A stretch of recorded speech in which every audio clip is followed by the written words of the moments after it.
Young billionaire sees poor twin sisters isolated at school and asks, "Why aren't you eating?" They open their lunchboxes, and he starts to cry.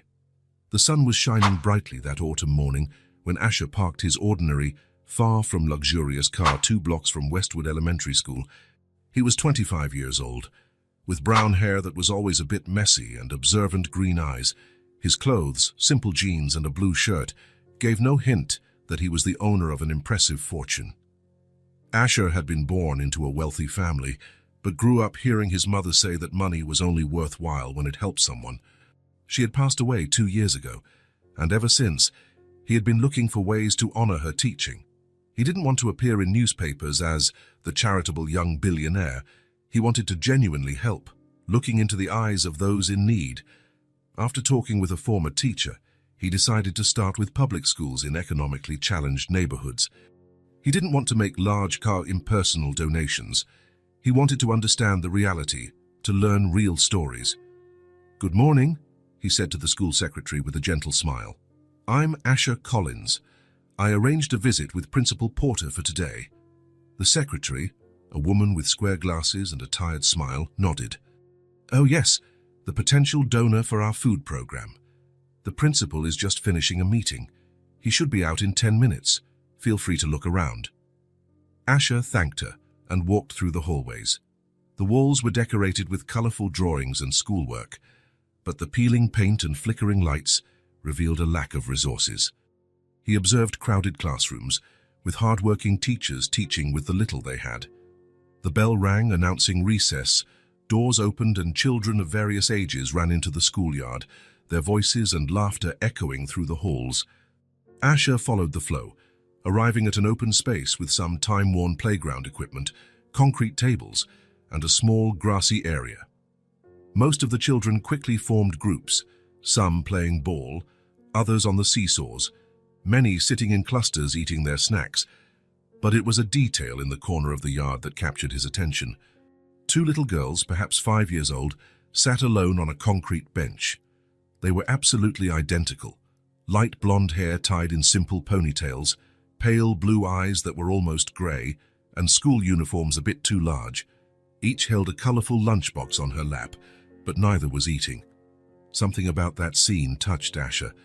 The girls were talking quietly to each other, occasionally glancing at the other groups of children. They didn't seem sad, but there was something in their eyes, a quiet acceptance that no child should have. Without realizing it, Asher approached them. He didn't want to startle them, so he walked slowly, a smile on his face. "Hello," he said softly, stopping a few feet away. The twins looked up at the same time, with identical expressions of curiosity and a slight apprehension. "Hi," they answered in unison, their voices barely a whisper. "My name is Asher. I'm visiting the school today," he explained, crouching down to their level. "You're sisters, aren't you?" The girl on the right nodded. "We're twins. I'm Lucy, and I'm Leah," the other completed, clutching her lunchbox to her chest. "It's snack time, isn't it?" Asher asked, noticing how both seemed to be protecting their lunchboxes. "Why aren't you eating?" Lucy and Leah exchanged a quick glance, as if silently deciding whether they could trust this stranger. There was a communication between them that went beyond words, something only twins seemed to understand. After a moment, Lucy gave a small nod, and both, simultaneously, opened their lunchboxes. They were empty, completely empty. Asher felt as if he had been punched in the stomach. The contrast between the colorful lunchboxes, decorated with stickers of stars and flowers, and the emptiness inside was devastating. "We bring the empty lunchboxes so no one thinks we don't have food," Leah explained, with a logic so simple and direct that it hurt even more. "Our mom doesn't have any money right now," Lucy added, closing her lunchbox as if guarding a precious secret. There was no shame in their voices, no self-pity, just the raw, pure acceptance of a reality they shouldn't have to know so soon. Asher swallowed hard, feeling his throat tighten. "I see," he managed to say, his voice betraying his emotion. "Do you always come to school without a snack?" "Sometimes we share a piece of bread," Lucy replied. "But there was nothing at home today," Leah completed. "Our mom said there will be food tomorrow," Lucy added quickly, as if wanting to make sure the stranger didn't think poorly of their mother. "She works very hard," Leah nodded firmly. Asher needed to step away. With a forced smile, he stood up. "Thank you for talking with me. You are very brave girls." Taking a few steps away from the bench, he turned his back and took a deep breath, trying to control the wave of emotion rising within him.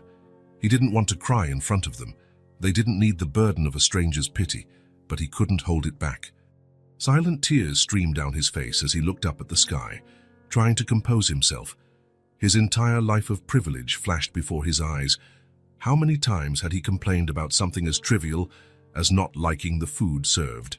How many choices had he always had, while these children pretended to have the basics to avoid humiliation? Wiping away the tears, Asher took another deep breath and made a decision. This wasn't just about giving food to two hungry children, it was about dignity, about doing something tangible that would change a reality, even if just for two people at that moment. Principal Porter finally found him in the yard. "Mr. Collins, sorry to keep you waiting. I see you're already getting to know our school." "Yes," Asher replied, his eyes still fixed on the twins. "Principal, who are those girls?" The principal followed his gaze. "Ah, the Morales twins, Lucy and Leah. They're in kindergarten, great students, very quiet." "Their family, a difficult situation," the principal lowered his voice. "Their mother, Margaret, has been unemployed for a few months. She was a nurse's aide at the local hospital that closed down. She does what she can. The girl's grandmother, who helped a lot, passed away recently." Asher nodded slowly, absorbing the information. "About the food program we discussed on the phone," the principal began. "If we could secure funding for—" "We're going to do it," Asher interrupted, "but I need a few days to get everything set up legally. In the meantime, what time do the children get out of school?" An hour later, Asher was waiting on the sidewalk across from the school. He had gone to a nearby deli and bought fresh sandwiches, fruit, natural juices, and homemade cookies. Nothing extravagant or flashy. He didn't want to humiliate the girls with a display of wealth. The bell rang, and children began to stream out of the gates, some meeting parents, others walking in groups. A few minutes later, he saw Lucy and Leah walking out hand in hand, their empty lunchboxes swinging in their other hands. Asher approached calmly. The girls recognized him immediately, stopping with curious expressions. "Hello again," he said, smiling. "I was thinking, I ended up buying way too much lunch for myself, and I hate to waste food. Would you be willing to share it with me?" Lucy and Leah looked at each other again with that silent communication. "We're not supposed to take things from strangers," Leah said carefully. "Our teacher always says that," Lucy added. Asher smiled, appreciating their caution. "You are absolutely right. You should never take things from strangers. How about this? We can sit on that bench over there in plain sight of everyone, and I can introduce myself better. Then you can decide." The girls considered the proposal. "Okay," Lucy finally decided, "but we'll stay where Mrs. Peterson can see us." She pointed to a teacher supervising the student dismissal. "Perfect," Asher agreed. They walked to a wooden bench under a tree, still clearly visible from the school entrance. Asher sat down, leaving enough space so the girls wouldn't feel uncomfortable. "So, my name is Asher Collins. I'm 25, and I grew up not too far from here. I'm visiting schools because I want to help kids get access to important things, like food and school supplies." The twins listened attentively, their expressions serious, as if evaluating every word. "Why do you want to help?" Leah asked directly. The question caught Asher by surprise. It wasn't the kind of question he expected from a 5-year-old. Because I have more than I need, and it's not fair that some people have so much while others don't have enough."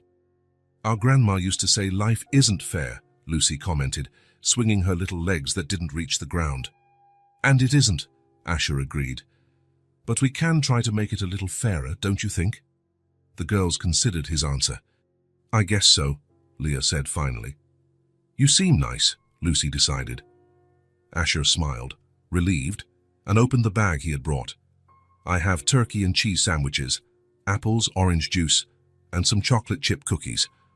What would you prefer?" "Can we really choose?" Leah asked, her light-colored eyes wide.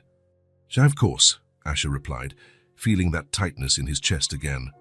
The girls chose their snacks carefully, as if each item were a treasure. They ate slowly at first, almost timidly, but soon they were devouring the food with the natural appetite of children who hadn't been eating properly for some time. No one spoke much during the impromptu snack. It wasn't necessary. There was a comfortable silence between them, occasionally broken by simple questions about favorite colors or school subjects. The girls shared that they loved to draw and dreamed of having a kitten. They mentioned that their mother told them stories every night, even when she was very tired. Asher listened to every word with genuine attention, sensing the love and admiration they had for their mother, despite the difficulties. When they finished eating, the sun was already beginning to set. Asher packed the empty wrappers back into the bag. "Do you live far from here?" he asked, concerned that they were alone. "Not too far," Lucy answered. "We walk." "It's only 3 blocks, Leah added. "I see," Asher said. "Well, it was a pleasure meeting you today." The girls smiled shyly. "Thanks for the snack," said Lucy. "It was really yummy," Leah added. They stood up, adjusting their backpacks and empty lunchboxes. Before turning to leave, Leah looked at Asher with curious eyes. "Are you coming back tomorrow?" The question, so simple and direct, held a world of hope that hit Asher with full force. "Yes," he replied without hesitation. "I'll be here again tomorrow."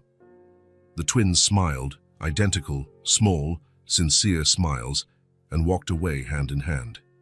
Asher watched them until they turned the corner, lost in thought. That chance encounter had changed something inside him. It wasn't just about charity or a good deed. It was about real human connection, about seeing beyond the statistics and reports on child poverty, and seeing the faces, the stories, the small empty lunchboxes carried with so much pride. Walking back to his car, Asher was already planning the next day, the next snack, and how he could truly make a difference in these girls' lives without hurting their dignity or their mothers. A few hours ago, he was just a rich young man trying to do good deeds. Now he was someone with a clear purpose. Lucy and Leah Morales would not be carrying empty lunchboxes for much longer. The alarm went off at 5:30, but Asher was already awake. He had slept little, his mind occupied with images of empty lunchboxes and blue-gray eyes that hid so much dignity in such small bodies. In his spacious kitchen, something unprecedented was happening. The young billionaire, who usually had meals prepared by private chefs, was making sandwiches with his own hands. He had researched nutritious lunches for kids online and bought fresh ingredients the night before. "I hope they like peanut butter," he murmured to himself, carefully spreading the paste on slices of whole wheat bread, "and that they aren't allergic." He added thin slices of banana to one and strawberry jam to the other. Every movement was deliberate, almost reverent. Never before had a simple sandwich meant so much. He completed the lunches with bright red apples, small cartons of natural juice, carrot sticks, and small containers of hummus. As a final touch, some homemade-style cookies he had bought at a local bakery. He wrapped each item carefully in colorful paper, placing them in bags decorated with stars, not too childish but cheerful enough to bring a smile. The traffic was heavy that morning, but Asher left early. He didn't want to miss the girls for any reason.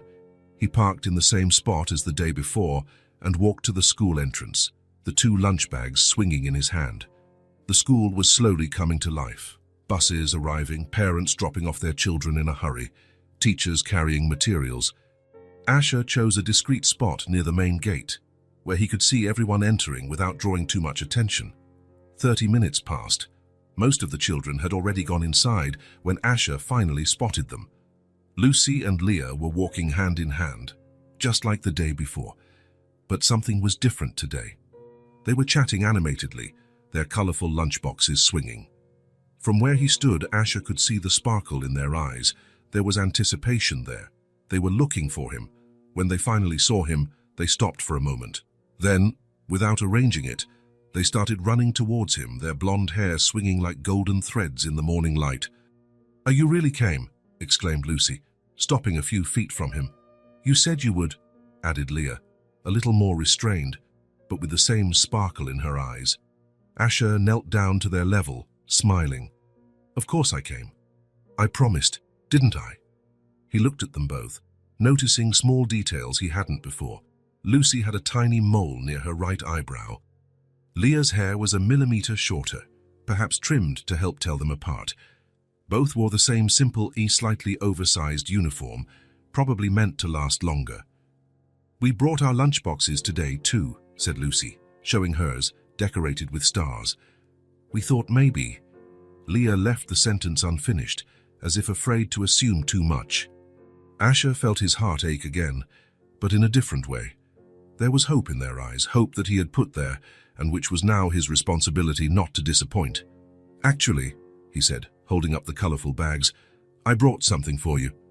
The girl's eyes widened, shifting between the bags and Asher's face. For us? They asked in unison. Shall for you to put in your lunchboxes, Asher explained gently. May I? The twins nodded, opening their empty lunchboxes. With careful movements, Asher transferred the contents of the bags into the lunchboxes. The sandwiches wrapped in colorful paper, the fruits, the juices, the cookies, everything found its place in the lunchboxes that, until then, had only served as a disguise for hunger. I made different sandwiches for you to try, he explained, showing them the wrappers. This one has peanut butter and banana, and this one has cream cheese and jelly. If you don't like them, I can bring something else tomorrow. The girls looked at the contents of their lunchboxes as if they were beholding a treasure. Leah carefully touched a sandwich, as if to make sure it was real. There's so much, she murmured. Can we share with someone? Lucy asked, looking up at Asher. The question took him by surprise. These children, who barely had enough for themselves, were already thinking of sharing. Of course you can, he replied, feeling a wave of admiration. It's yours to do with as you please. The bell rang in the distance, announcing the start of classes. The girls closed their lunchboxes, now heavy with real food. They stood still for a moment, as if they didn't know exactly how to express what they were feeling. Then, without warning, Lucy stepped forward and hugged Asher tightly.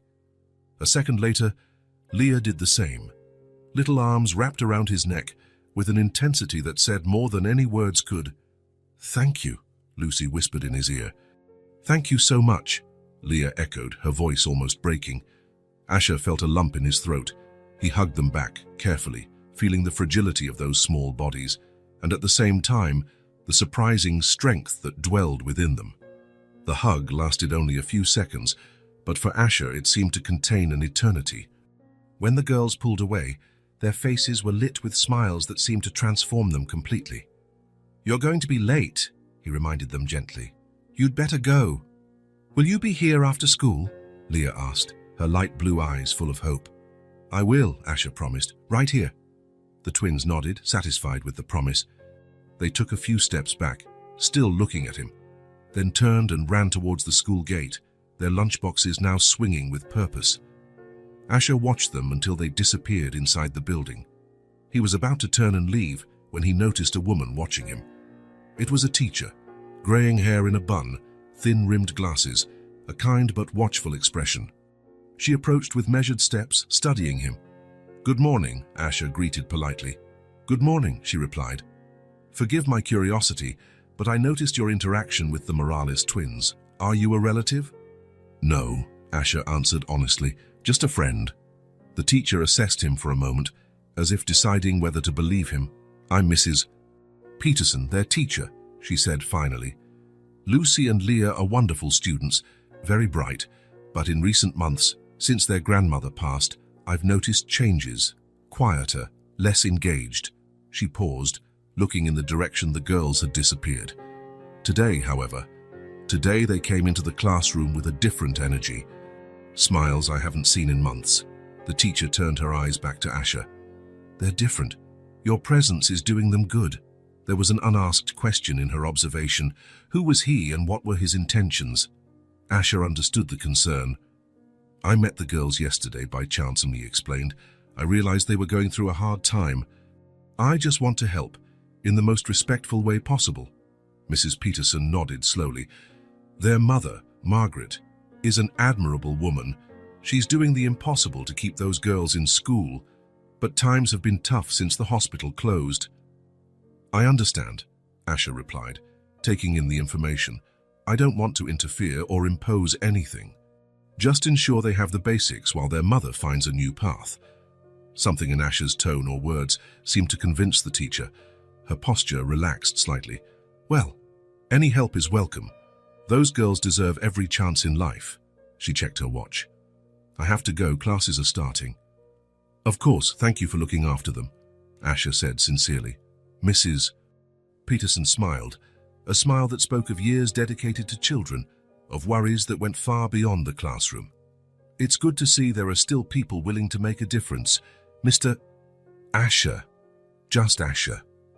The teacher nodded, as if she understood his desire to remain somewhat anonymous. Well, Asher, I hope to see you again. With that, she turned and walked into the school, leaving Asher with his thoughts and a heart inexplicably lighter than it had been in a long time. The days passed, one after another, creating a routine that brought comfort to everyone. Every morning, Asher arrived at school early with lunchboxes filled with fresh food. Lucy and Leah would appear, their expressions lighting up when they saw him. At first shyly, then with growing confidence, the girls began to run to him as soon as they spotted him. Asher! Asher! The excited calls echoed through the schoolyard as the golden-haired twins ran towards him. Mrs. Peterson started waving to him every morning, a small gesture of acknowledgement and gratitude. Other teachers also noticed his constant presence, but kept a respectful distance, sensing the special bond that was forming. On that Thursday, 2 weeks after their first meeting, the sky was overcast and a light rain was falling. Asher waited in his usual spot, now protected by a large umbrella big enough for 3 people. Lucy and Leah arrived walking slowly, without their usual running. They were a little wet, sharing a thin jacket that barely protected them from the rain. Good morning, princesses, Asher greeted, concerned about their state. Don't you have raincoats? Leah shook her head. Yeah, we did. They got too small. Mommy said she'll buy new ones when she can, Lucy added, without any hint of complaint. Asher sheltered them under his umbrella, handing them a small pack of paper towels to dry their faces and hair. How did you get to school today? It's been raining since early this morning.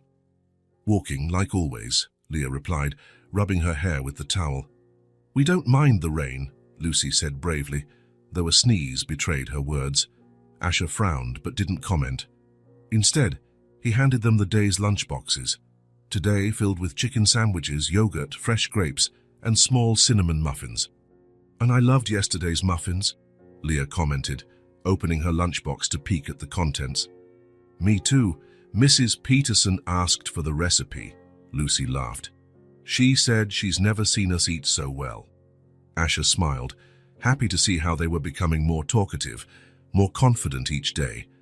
It wasn't just the food, it was the certainty, the stability his presence brought. Ty, what are you going to do in school today? He asked, crouching to fix the wet jacket slipping off Lucy's shoulders. We're going to learn about animals, Lucy replied excitedly. And then we have music class, Leah added. We love music. Our grandma used to sing to us every night, Lucy said suddenly, her voice becoming a little lower. It was the first time they had mentioned their grandmother spontaneously. Asher noticed the shift in tone and gave them space to continue. She sang old songs, Leah continued, looking at the ground, and told stories about when she was a little girl. There was one about a blue rabbit that was our favorite, Lucy added. Asher nodded gently. So she sounds like she was a wonderful grandmother. She was, Leah confirmed, and she made the best cookies in the world. Even better than yours, Lucy added quickly. Then her eyes widened. Sorry, Asher laughed. I'm sure she did. Nobody makes cookies like Grandma's. The twins relaxed again, their small hands gripping their lunchboxes. So why did she live with you? Asher asked carefully. Lucy nodded. Since we were born, she took care of us while Mommy worked. She slept in the room with us, Leah said, and she always left a little light on because I'm afraid of the dark. When she got sick, Mommy had to miss work to take care of her, Lucy recounted. Then that's why she lost her job at the hospital. Asher listened attentively, each word painting a clearer picture of their situation. Your mom was a nurse, right? A nurse's aide, Leah corrected with pride. She wore a light blue uniform and helped sick people. She saved lives, Lucy declared with absolute conviction. The bell rang, but none of them moved. The rain continued to fall softly around the umbrella, creating a small bubble of intimacy. "Are you enjoying school?" Asher asked, reluctant to end the conversation. The twins exchanged a look, that silent communication they always shared before revealing something important. "We love school," Lucy began. "But we might not be able to come anymore," Leah completed, her voice just a whisper. Asher felt his heart stop for a second. "What do you mean?" Lucy bit her lip, looking around as if checking if anyone could hear. "We heard Mommy talking on the phone last night. She was crying," Leah added, her clear eyes reflecting the painful memory. "Mommy said that if things don't get better, we might have to leave school," Lucy finally revealed, her voice so low Asher had to lean in to hear. "She said she can't pay the rent anymore," Leah explained, "and that we might have to go live with Aunt Martha." "She lives really far away," Lucy added. "In another city." The words fell heavily between them, colder than the rain surrounding them. Asher tried to keep his expression calm, but inside he felt a storm of emotions. "Did you talk to your mum about this?" he asked gently. Both shook their heads.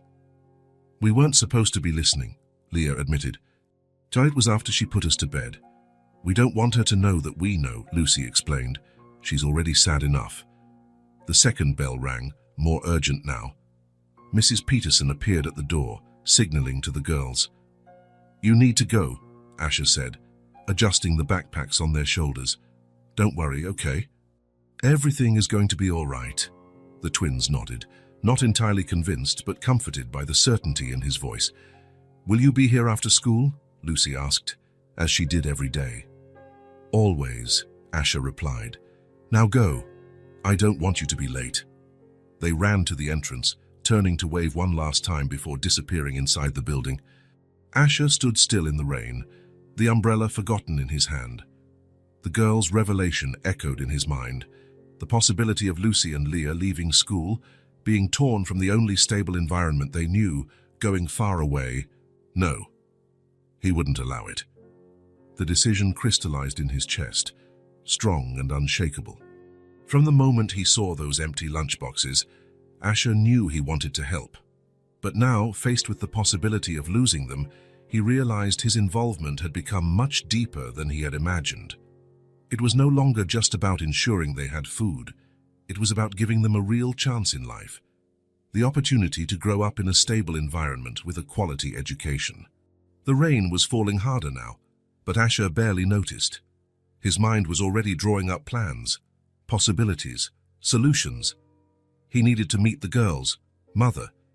He needed to understand exactly what the situation was, and most importantly, he needed to act fast.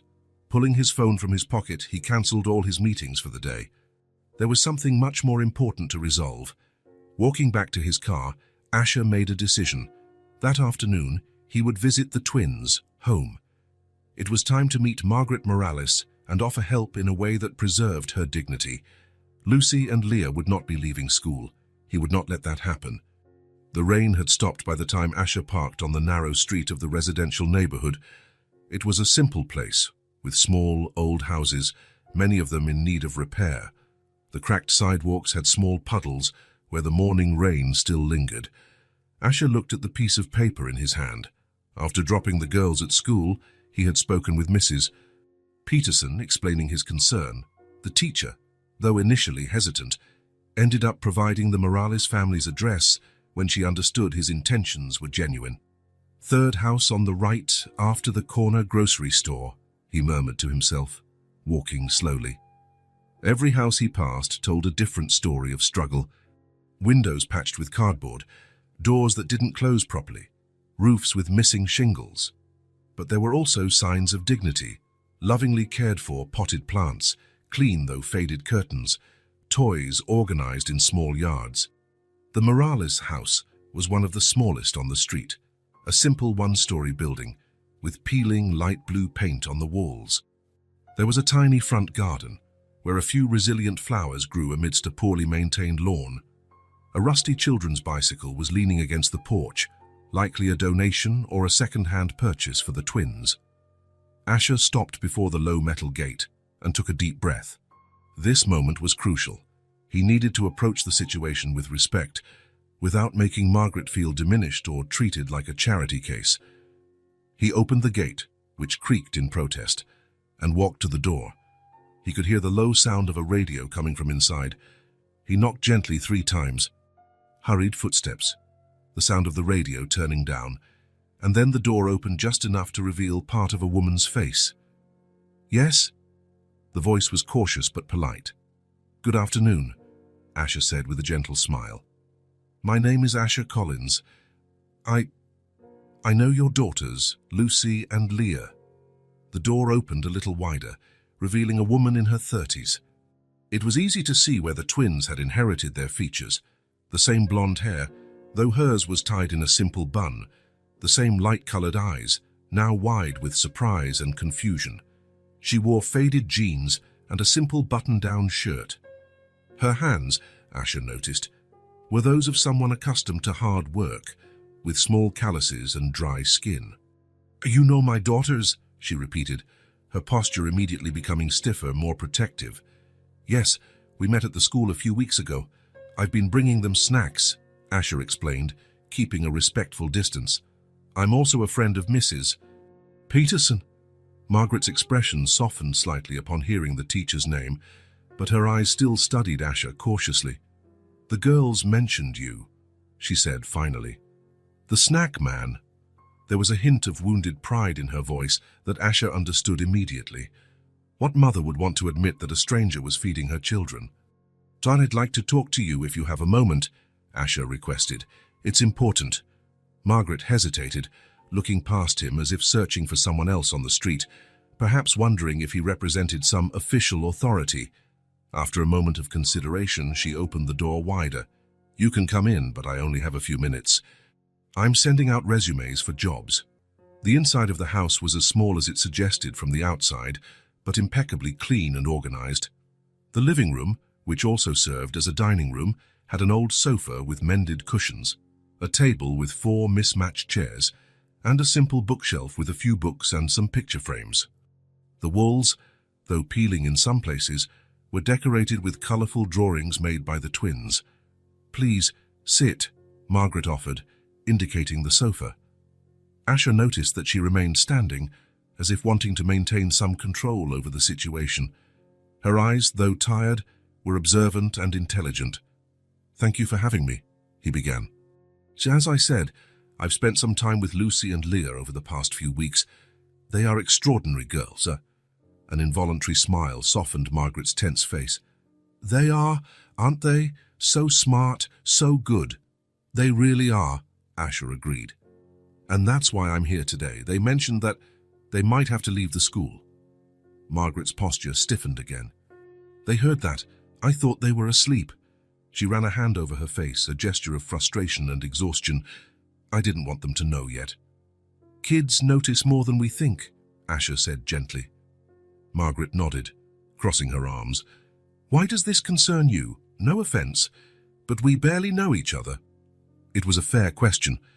Asher decided to be completely honest. "I met your daughters by chance.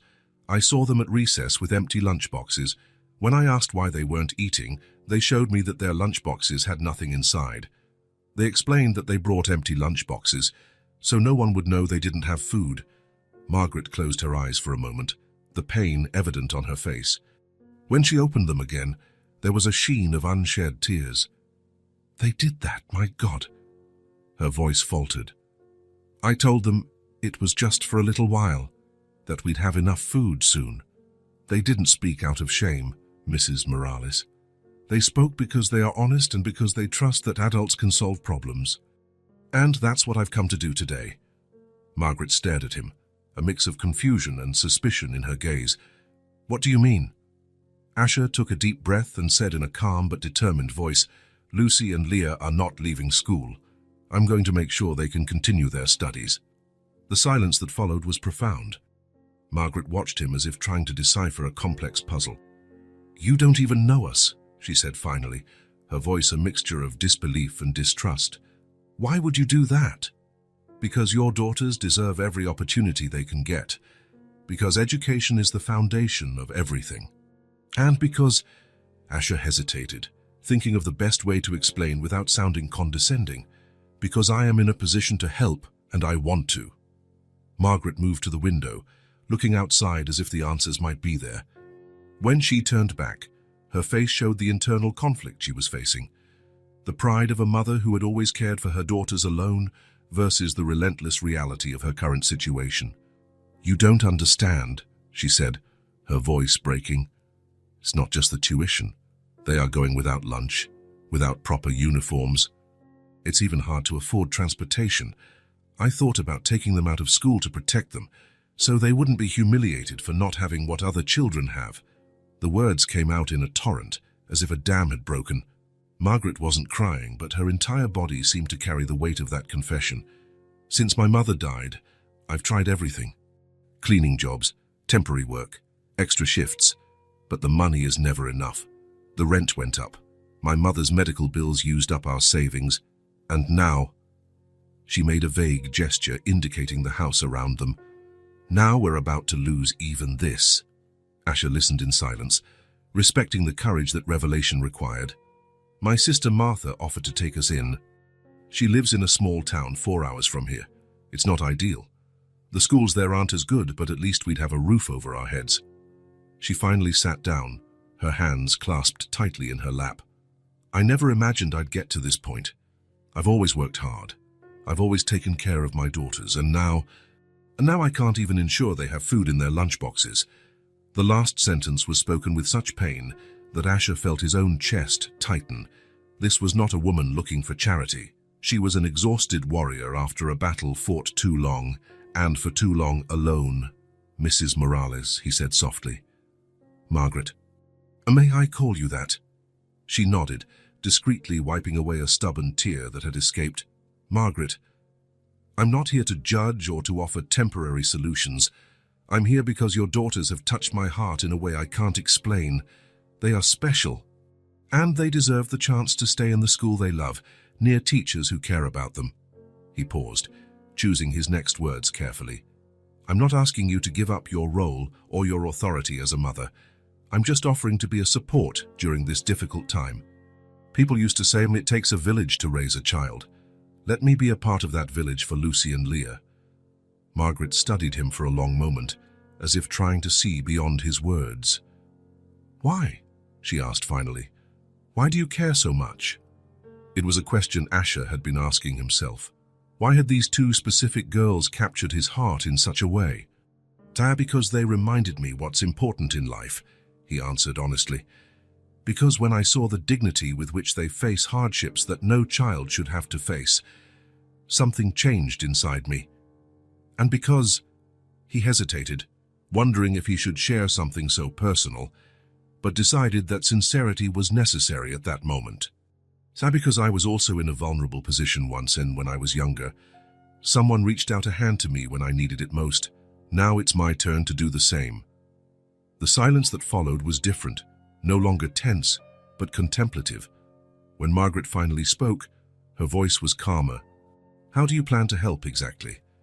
"To start, I'd like to ensure the school tuition is paid, as well as the uniforms and transportation.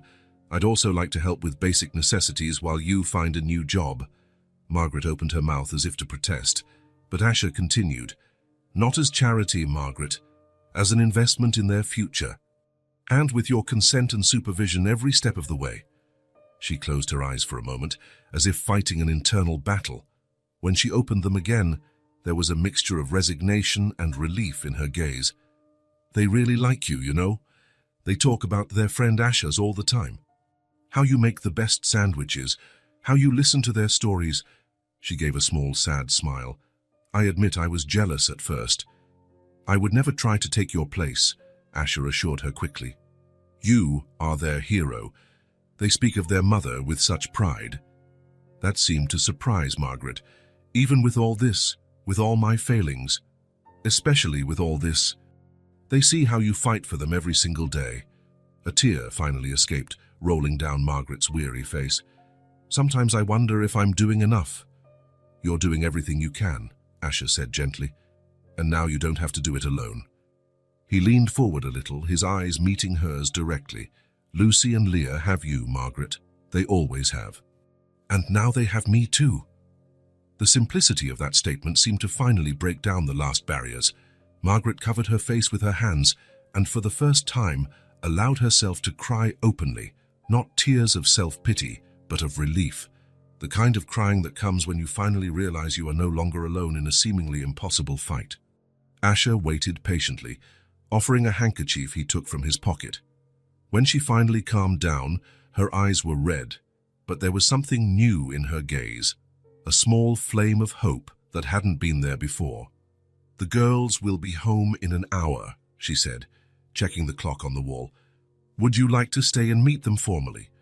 "I'm sure they'd be happy," Asher smiled. "I'd love to." In the weeks that followed, a new routine was established.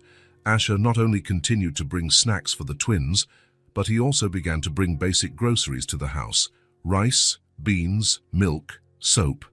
Nothing excessive or luxurious, just what was necessary to ensure the family had the basics while Margaret continued her job search. At first, Margaret tried to refuse. Her pride, the last thing she had left intact, fought against accepting help. But as she saw the care and respect with which Asher approached the situation, always asking first, never imposing, always discreet, she gradually lowered her defenses. On a Thursday afternoon, while the twins played in the small backyard, Margaret and Asher talked in the kitchen. He had brought some children's books that the girls had mentioned wanting to read and was helping put away a small grocery haul. "I have an interview tomorrow," Margaret commented, putting away a box of cereal. "At a private clinic. It's not exactly like the hospital, but it would be a new start." "That's great," Asher replied sincerely. "I'm sure you'll do well." Margaret smiled, something she was doing more often lately. "The girls are different, you know? Happier, more confident. Mrs. Peterson said Lucy even volunteered to read aloud in class yesterday. She never did that before." Asher nodded, thinking about how the twins seemed to blossom a little more each day. It wasn't just the material security, it was knowing they had people to rely on who cared. "I always thought you're supposed to be ashamed to need help," Margaret continued, closing the pantry door, now stocked with simple but nutritious food. "But seeing how this is positively affecting my daughters, how much happier they are, I realize that maybe pride is a luxury a mother can't afford." She turned to Asher, her light eyes, so much like her daughter's, shining with restrained emotion. "Thank you," she said simply. "Not just for the food or the money, but for seeing my daughters the way I see them. As valuable human beings with potential, with dreams. Not as charity cases." Asher felt a lump in his throat. "That's exactly how I see them, Margaret, as two bright stars who deserve the chance to light up the world." From the backyard, the laughter of Lucy and Leah echoed, a sound that was becoming more frequent in that little blue house. A sound that Asher thought was worth more than all the riches he possessed. The days passed, turning into weeks. Summer was beginning to show signs of its arrival. The days grew longer, the sun stronger. The trees around Westwood Elementary displayed all their vibrant green leaves. For Asher, each morning began the same way, waking up early, preparing special lunches and driving to the school to meet Lucy and Leah. But the routine, instead of becoming monotonous, gained new meaning each day. The twins were different. Their clothes were now the right size, their blonde hair always neatly combed in identical ponytails or simple braids that Margaret had learned to do by watching online tutorials. Their smiles were more frequent and spontaneous, their laughter freer. Even their posture had changed. They walked more upright, with confidence, no longer with that expression of someone trying to go unnoticed. Margaret had gotten the job at the private clinic, and although her salary wasn't yet enough to cover all expenses, the combination with Asher's discreet help ensured the family's basic needs were met. The change in the mother was also visible. The dark circles under her eyes had diminished. The constant exhaustion gave way to renewed energy, and her smile, so much like her daughter's, appeared more often. On that Thursday morning, Asher arrived at the school at the usual time, shortly before 8. The sky was especially blue, without a single cloud in sight, promising a warm day. He leaned against his usual tree near the main gate and waited. In recent days, he had noticed a different behavior in the girls, whispers between them, stifled giggles when he approached, conspiratorial looks that suggested a shared secret. Whenever he asked what they were up to, they would laugh and say, "It's a surprise." At 7:45, as always, Margaret pulled up in her old car in front of the school. The vehicle, a donation from one of the clinic's patients, still didn't run perfectly. It made strange noises when starting, and the passenger door needed to be closed with extra force, but it allowed her to take her daughters to school before going to work. It was a small achievement that had brought a new gleam of pride to her tired eyes. The twins jumped out of the back seat, adjusting their uniforms, new, the right size, with their names embroidered on the blouses to avoid confusion. Both held their backpacks and lunchboxes firmly, now always filled with nutritious food that Margaret made sure to prepare, with occasional surprise gifts that Asher added without their knowledge. Margaret waved to Asher from the car window with a knowing smile. They had developed a mutual respect in recent weeks, not quite friendship yet, but a partnership based on the twins' well-being. She honked softly and drove off to work, while the girls ran towards Asher. "Good morning, princesses," Asher greeted them, crouching down to their level. But something was different today. Instead of the usual rush to hug him, the girls stopped a few steps away, exchanging nervous glances. Lucy tucked her hair behind her ear, a gesture Asher had learned meant she was anxious. Leah was biting her lower lip, rocking back and forth in her new sneakers. "Is everything okay?" he asked, feeling a pang of concern. "How did something happen?" Lucy stepped forward, holding a white envelope with both hands. Her clear eyes shifted between the envelope and Asher's face. "We made something for you," she said, her small voice trembling slightly with emotion. "In art class," Leah added, moving closer to her sister as if for support. "The teacher said we could make a drawing for someone special," Lucy continued. "And we chose you," Leah completed. Asher smiled, genuinely touched. "For me?" "Really?"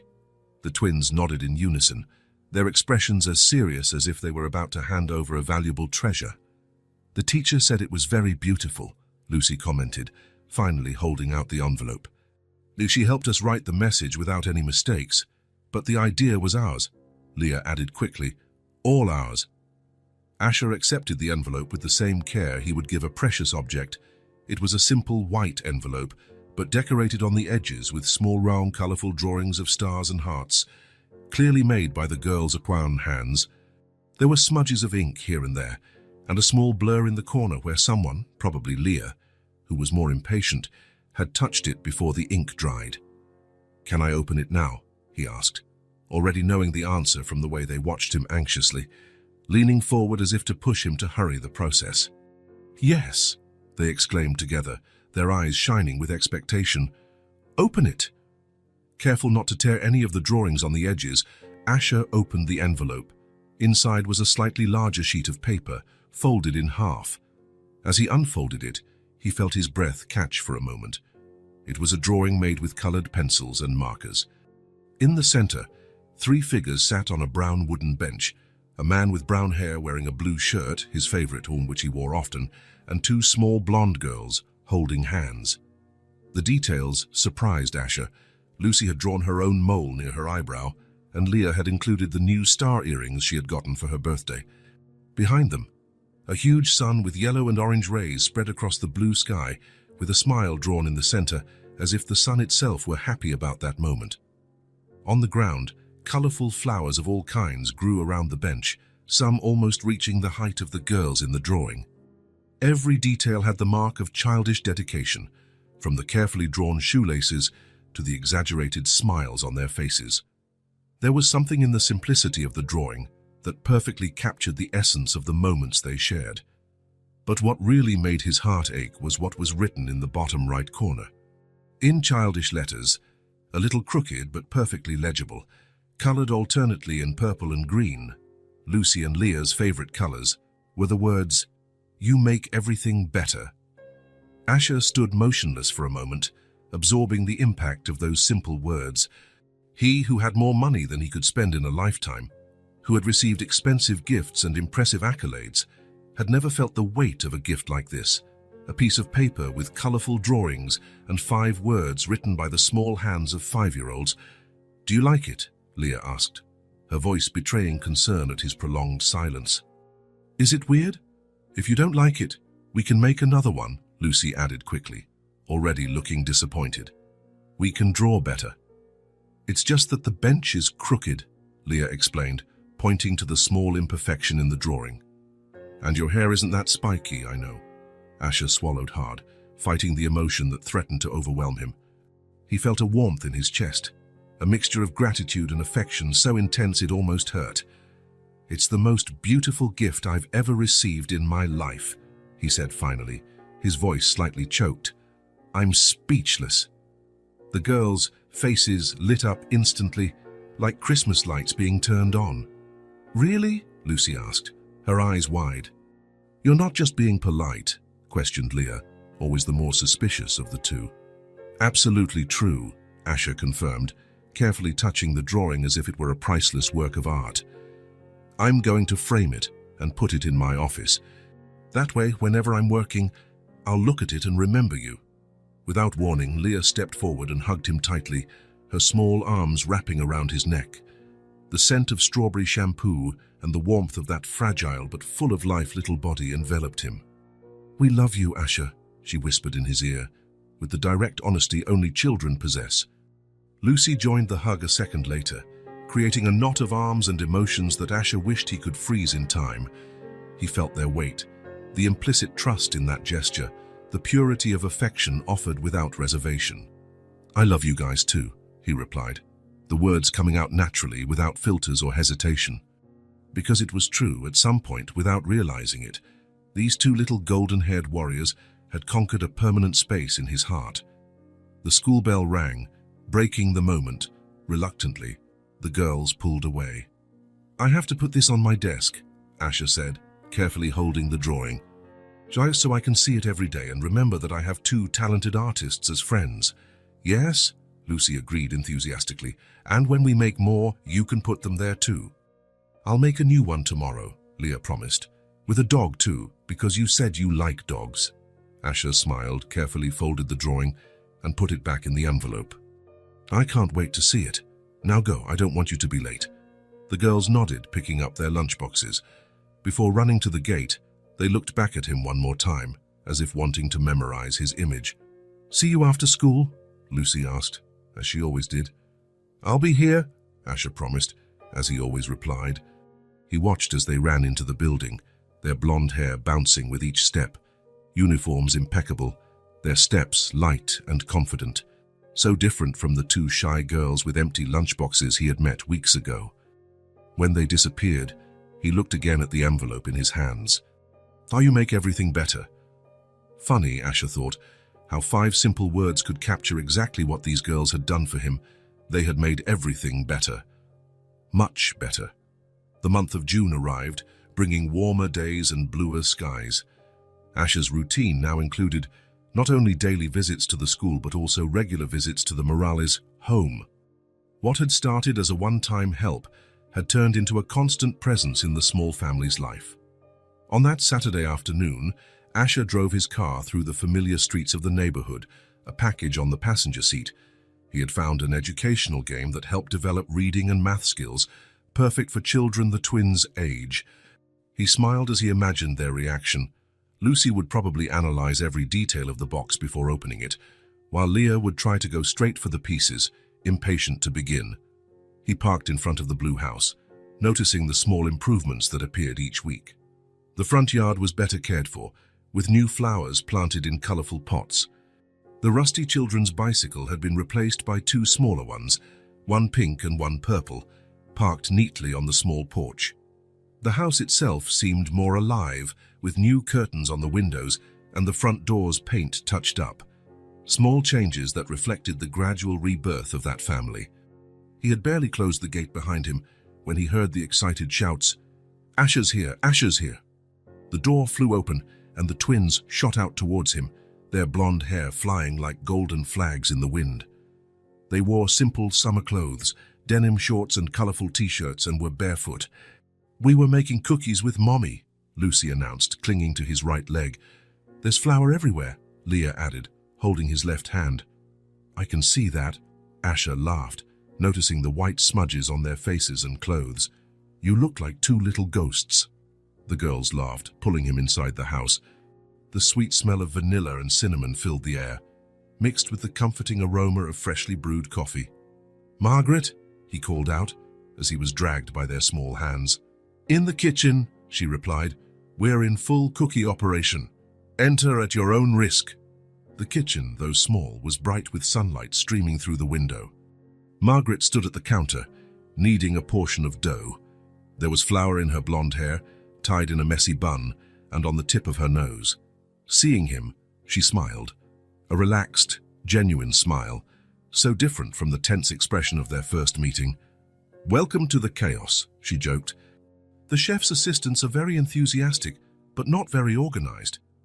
I made this one, exclaimed Lucy, pointing to a cookie in the shape of what looked like a cat, or maybe an elephant. And I made a star, Leah added, showing a shape with 5 irregular points. Impressive, Asher praised, placing the package on the table. I brought something for you, but we can look at it after the kitchen work is done. The girls' eyes lit up at the sight of the wrapping, but they agreed with the suggestion. Soon Asher was wearing a borrowed apron, helping to cut shapes in the cookie dough while the twins seriously debated whether a round cookie could be called a circle or a pea ball. There was something deeply comforting about that domestic scene. The warmth of the oven, the children's laughter, the soft music playing on the small radio on top of the fridge. For Asher, whose life had always been marked by formal meetings and vast empty spaces, that cramped and lively kitchen felt like an oasis. After the last batch of cookies went into the oven, Margaret suggested they have coffee, juice for the girls, in the living room while they waited. The twins ran ahead, eager to open the gift Asher had brought. It was then, while drying his hands on a towel, that Asher noticed something he hadn't before. On the small bookshelf in the living room, among some worn-out books and plants in simple pots, was a silver picture frame. The frame was simple, but it seemed to be the best cared-for item in the house. Dust-free, positioned in a prominent place. In the photo, a middle-aged woman smiled at the camera. She had grey hair cut to shoulder length, round-rimmed glasses, and kind eyes that seemed to smile as much as her lips. Something about that look seemed strangely familiar to Asher. He slowly approached the bookshelf, as if drawn by an invisible force. He carefully picked up the picture frame, studying the woman's face. Margaret entered the room carrying a tray with cups. I see you found my mother, she commented, placing the tray on the coffee table. This is your mother, Asher asked, still staring at the photograph. Yes, Margaret replied, approaching. That's my mom. Evelyn Carter. It was taken a couple of years before she got sick. Asher felt a shock run through his body, as if he'd been doused with ice water. The picture frame trembled slightly in his hands. Evelyn Carter, he repeated, his voice almost a whisper. From Hillside School, the 5th grade teacher. It was Margaret's turn to look surprised. Yes. How do you know? Asher finally tore his eyes away from the photograph to face Margaret. His face had lost some of its color, and his eyes shone with restrained emotion. She was my teacher, he said, the words coming out with difficulty. In 5th grade, almost 20 years ago. Silence fell over the room, broken only by the distant laughter of the twins in the next room. Margaret looked at Asher with wide eyes, trying to process the information. She was my teacher, Asher repeated, looking at the photo again. The first person who believed in me, who saw past the troubled kid all the other teachers had given up on. He slowly sat on the sofa, still holding the picture frame. Long-buried memories resurfaced, of a rich but neglected boy with behavioral problems who found in a patient teacher the guidance he never had at home. She changed my life, he continued, almost talking to himself. She stayed after school with me. She taught me to channel my anger. She made me believe I could be more. A tear escaped, rolling slowly down his face. Asher wiped it away quickly, but couldn't contain the emotion that was overwhelming him. Now I understand, he murmured. The reason I'm here. It was her. All along. Margaret sat beside him, her own voice choked with emotion. "She always said that teaching was planting seeds that would bloom long after she was gone," she said softly. "It seems she was right once again." Asher nodded, gently running his fingers over the glass of the picture frame, as if he could touch the smiling face of his former teacher. "It's as if she's still taking care of people," he murmured, "through connections we didn't even know existed." In that moment, as the twins' laughter echoed through the house, Asher finally understood the sense of familiarity he had felt since his first meeting with Lucy and Leah. It wasn't just coincidence or fate. It was Evelyn Carter, continuing to bring people together and transform lives, even after she was gone. The revelation about Evelyn Carter had transformed something in the relationship between Asher and the Morales family. What was once a connection based on circumstance and kindness now took on the contours of destiny. During the night, Asher barely slept, tossing and turning in bed as memories of his childhood and the teacher who had changed his life came back in waves. He remembered what he was like at 10, a rich but lonely boy, with always absent parents and a constant anger that manifested in behavioral problems at school. All previous teachers had given up on him, labeling him troubled or spoiled. All except Evelyn Carter. She saw beyond the rebellious facade. "You are not your anger, Asher," she would say. "You are what you choose to do with it." She stayed after school to help him with extra lessons, not as punishment, but as an opportunity. She sent notes of encouragement when he tried. Once, when she found out he would spend his birthday alone because his parents were on a business trip, she showed up at his house with a small cake and a book as a gift. It was she who planted the first seeds of his passion for business, encouraging him to turn his energy into creative projects. "You have a brilliant mind for solving problems, Asher," she would say. "Use it to build, not to destroy." And now, by some miracle of fate, he was helping her granddaughters. The synchronicity was so perfect it seemed planned by invisible hands. The morning after the discovery, Asher drove to the Morales house earlier than usual. It was Sunday, and the sun had barely risen on the horizon when he parked in front of the small blue house. He stayed in the car for a few minutes, organizing his thoughts and planning what he would say. The night of reflection had brought clarity. It wasn't enough to help with groceries and school tuition. If he really wanted to honor Evelyn's legacy, he had to do more. He had to offer Margaret and the girls a path to true independence. At 7:30, he saw lights turning on in the house. He waited a few more minutes before getting out of the car and walking to the door. He knocked gently, aware that the twins were probably still asleep. Margaret opened the door, already dressed but with her hair still damp from her morning shower. She seemed surprised to see him so early. "Asher, did something happen?" "Nothing wrong," he assured her quickly. "Sorry about the time. Can we talk for a bit?" "I have an idea I'd like to share." Margaret nodded, opening the door wider. "Of course, I just made coffee. The girls are still sleeping." The kitchen was clean and organized, with the morning light streaming through the small window over the sink. The aroma of fresh coffee filled the room. Margaret poured 2 cups and sat at the table, inviting Asher to do the same. "I didn't sleep much last night," she confessed, stirring her coffee. "I kept thinking about the coincidence, or maybe it's not a coincidence. My mom always said the universe has funny ways of connecting people." Asher smiled, warming his hands on the cup.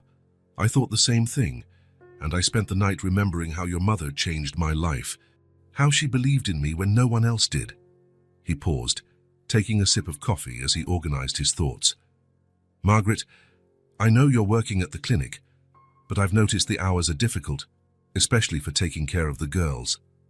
She nodded, sighing. "The shifts are tough. I often have to leave them with the neighbor when I work late." "It's not ideal, but I spoke with a friend last night," Asher interrupted gently.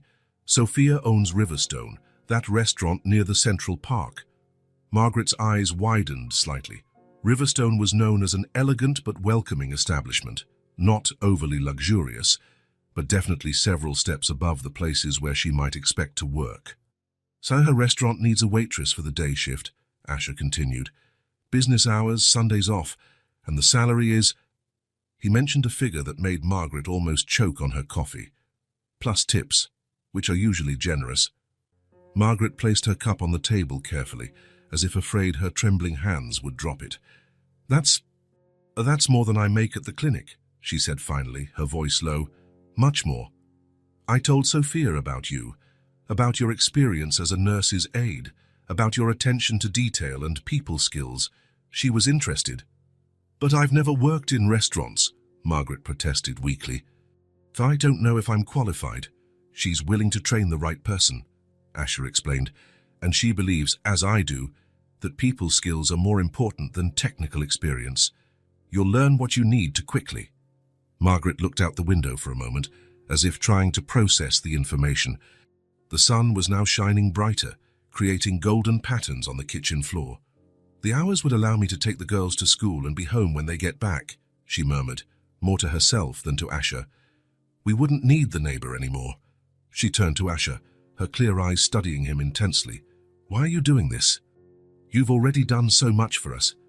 Asher hesitated, choosing his words carefully. "Your mother taught me that opportunities change lives. I'm not offering charity, Margaret. I'm offering a chance, the same chance Evelyn gave me when she believed in me." Silence hung between them for a few moments, broken only by the ticking of the clock on the wall and the distant sound of birds in the yard. "If you're interested," Asher added softly, "Sophia would like to talk to you tomorrow." Margaret no longer hesitated. Her shoulders straightened, her chin lifted slightly, a gesture Asher had noticed in the twins when they made an important decision. "I accept," she said firmly. "I'll accept anything that allows me to care for my girls with dignity." Her eyes shone with determination, a spark that went beyond financial relief.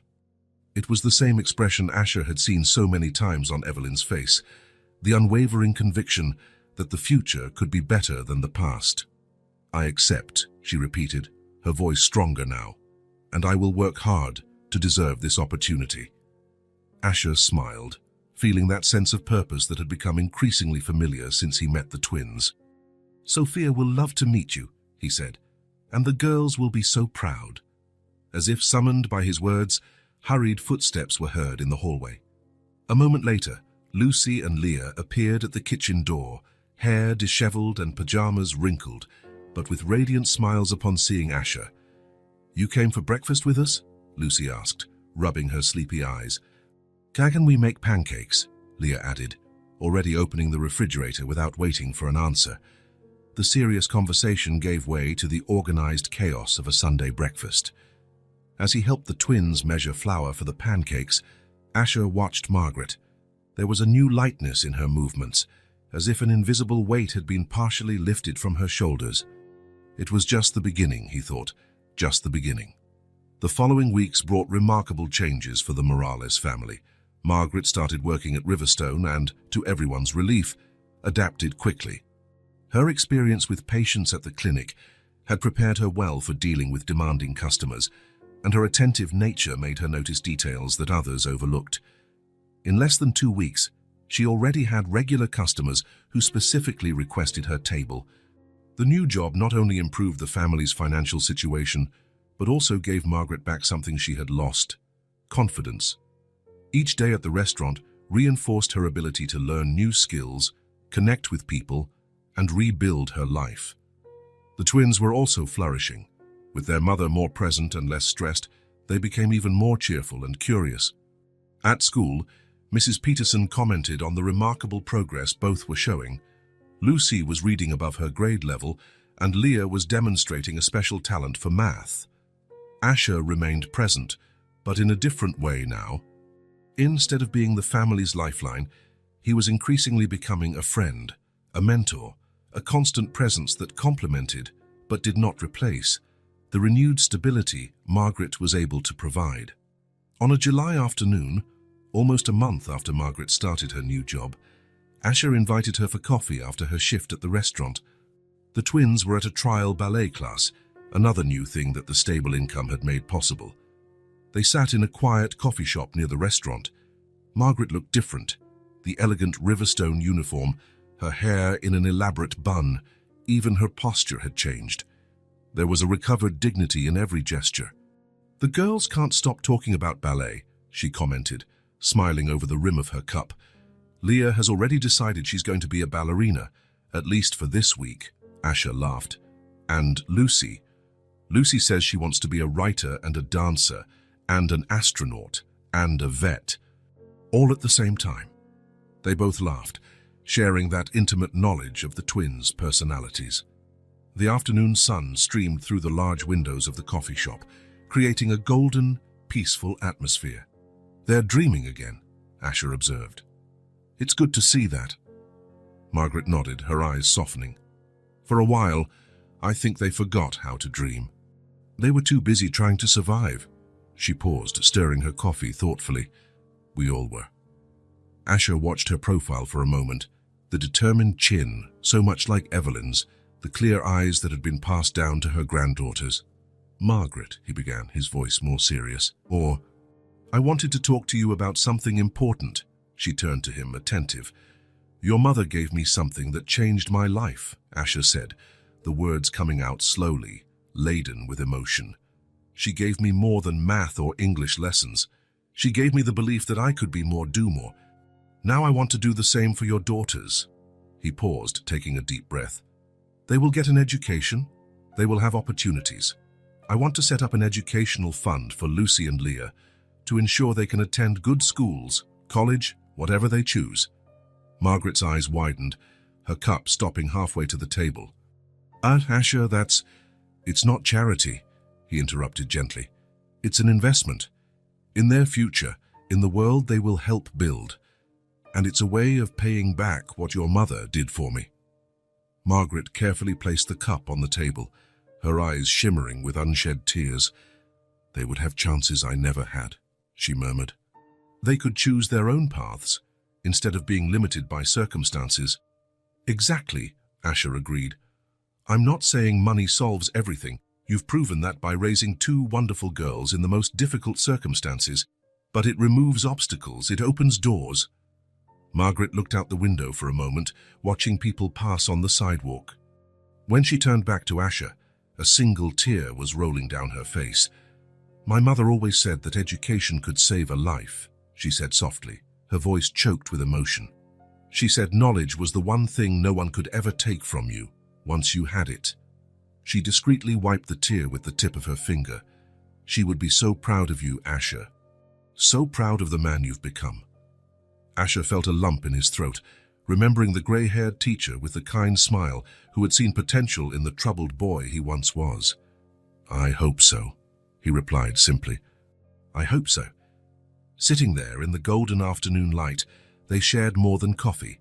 They shared the certainty that Evelyn Carter's legacy lived on, flowing through generations like a river that finds new paths but never stops running. Lucy and Leah would have opportunities, they would have choices. They would have the chance to discover who they really were, without the limitations that poverty imposes. And maybe one day, in some way, they would continue this cycle of generosity and transformation that their grandmother had started so many years ago. The months passed like pages of a book turned by the wind. Summer gave way to autumn, which yielded to winter, and now spring was coloring the world again. Almost a year had passed since that first morning when Asher had seen two blonde girls with empty lunchboxes. The little blue house on the quiet street was no longer the same. On the outside, the transformation was subtle.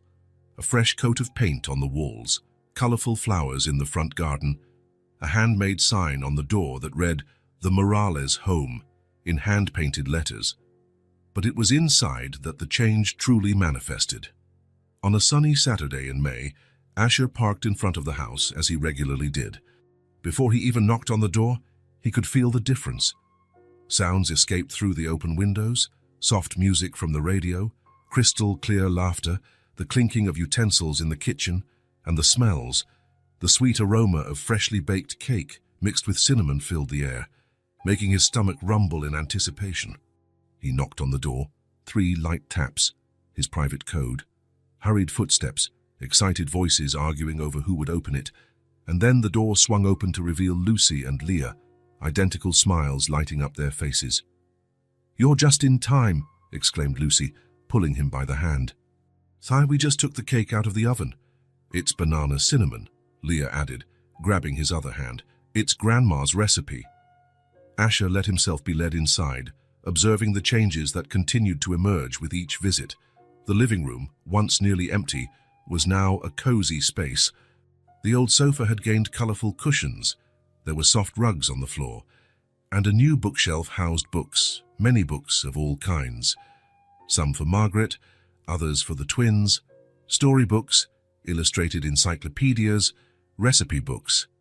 In the center of the room, a coffee table displayed a vase of fresh flowers, and scattered around it were open notebooks, colored pencils and dolls, signs of a house truly lived in, not just occupied. "Come see what I wrote," Lucy requested, running to grab a purple-covered notebook. "It's a story about a girl who can talk to cats." "And I made drawings for her story," Leah added, showing a sheet where an orange cat was talking to a blonde-haired girl who looked suspiciously like her. From the kitchen, Margaret appeared, drying her hands on a floral apron. Her hair was in a loose braid, and there was a smudge of flour on her cheek. She looked younger, lighter. "Welcome to the creative chaos," she joked and smiling. "Lucy has decided she's going to be a writer, and Leah is determined to illustrate her sister's books. We're in the middle of producing the first bestseller. It's going to be called The Girl Who Understood Meows," Lucy informed with professional seriousness. "It has 12 chapters and 23 drawings," Leah added, not wanting to be left behind. Asher laughed, sitting on the sofa as the twins settled on either side of him, eager to show their creations. Lucy began to read her story with the confidence of an experienced author, while Leah showed the illustrations at the appropriate moments. The coordination between them was perfect, with no need for words, that silent language only twins seemed to share. The story was surprisingly complex for 6-year-olds. It involved a protagonist who discovered her special power of communicating with cats after rescuing an abandoned kitten, and used this gift to reunite lost pets with their families. "And the best cat of all was named Asher," Lucy concluded with a mischievous smile, "because he was the kindest and helped all the other cats. He's orange with green eyes," Leah explained, showing the drawing of a particularly majestic cat. "Like yours." Asher felt that now familiar tightness in his chest, a mix of pride, gratitude, and affection that always accompanied him on his visits to the Morales home. "That's the best story I've ever heard," he said sincerely. "You two are incredible." Across the room, in a corner that was previously empty, Asher noticed something new, a small table with a child's chair, where a doll sat before an open book. "What do we have there?" he asked, curious. "That's Amelia's school," Leah explained, getting up to adjust the doll's position. "I'm teaching her to read. Is she a good student?" Asher asked, following the girl to the little corner. "So-so," Leah replied, adjusting the doll's arms on the book. "Sometimes she gets distracted looking out the window. But we're on chapter 3 already." With the seriousness of a dedicated teacher, Leah pointed to the words in the children's book, reading slowly for the brown-haired doll in a blue dress. "See? This is how you read this word. Let's repeat it together." Lucy approached, shaking her head. "She does that all the time. She spends hours playing school." "Grandma was a teacher," Leah recalled, glancing briefly at Evelyn's picture frame, which now held a place of honor on the main bookshelf. "I want to be just like her when I grow up." "And you will be a wonderful teacher," Asher assured her, touched by how Evelyn's memories continued to live on through her granddaughters. The smell of fresh coffee joined the aroma of cake, and soon Margaret was calling them to the kitchen. The table was set with a care that spoke of renewed pride, matching plates, napkins folded into creative shapes, the cake in the center displaying a perfectly spread frosting. The kitchen, like the rest of the house, had been transformed. The walls, once a faded white, now sported a soft shade of yellow. Small plants grew in pots on the windowsill. On the refrigerator, drawings and notes were held up by decorative magnets. There was a new painting on the wall, a simple painting of a sunflower field signed by Margaret. "You've started painting again?" Asher observed, noticing the signature. Margaret blushed slightly, serving the cake. "I started attending a community class on Tuesday nights. Nothing professional, just to relax." "It's beautiful," he praised sincerely. "I didn't know you painted." "Mommy won contests when she was young," Lucy informed proudly. "Grandma kept her trophies." They were just school competitions, Margaret downplayed, but her smile revealed her pleasure at the recognition. I put it aside when the girls were born. There was no time, or energy, or money for paint, Leah added with the typical frankness of children. Margaret laughed, ruffling her daughter's hair. That too. But now. Her gaze swept over the cozy kitchen, her smiling daughters, finally landing on Asher. Now we're reclaiming parts of ourselves we had forgotten. The meaning of those words hung in the air, sweeter than the cake they shared. It wasn't just about painting, it was about dreams, identity, possibilities. The house that once served only as a shelter was now a space of growth and discovery.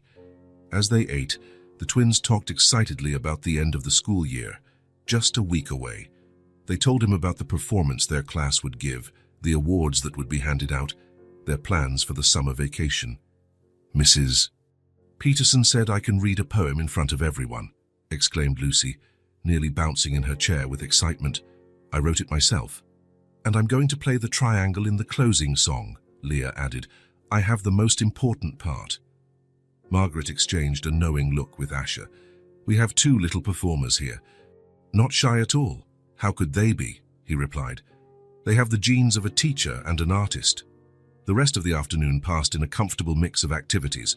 Asher helped Lucy review her poem for the presentation. Then, he sat on the living room floor to watch Leah demonstrate her skills with the musical triangle. Later, the four of them played cards at the kitchen table, laughing at the elaborate strategies the twins invented to try to cheat.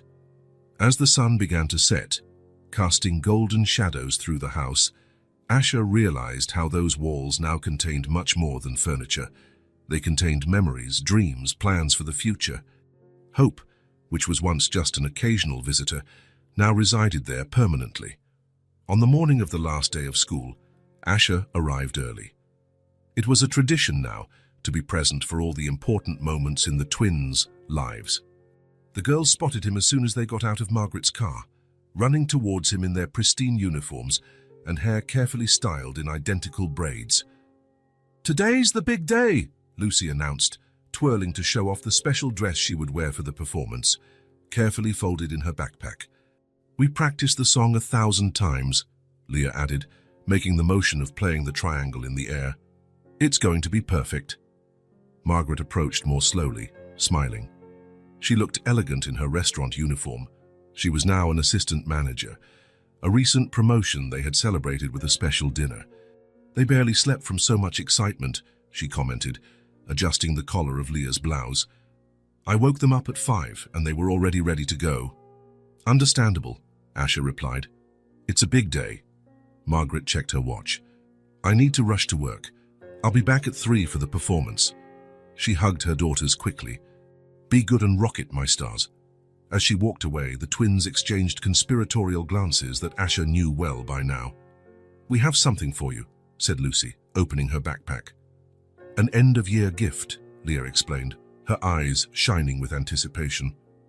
Lucy pulled out a blue envelope, decorated with drawings of silver stars. There was something different about this envelope, a special care, an attention to detail that spoke of hours dedicated to its creation. "This is to say, thank you," said Lucy, holding out the envelope with both hands.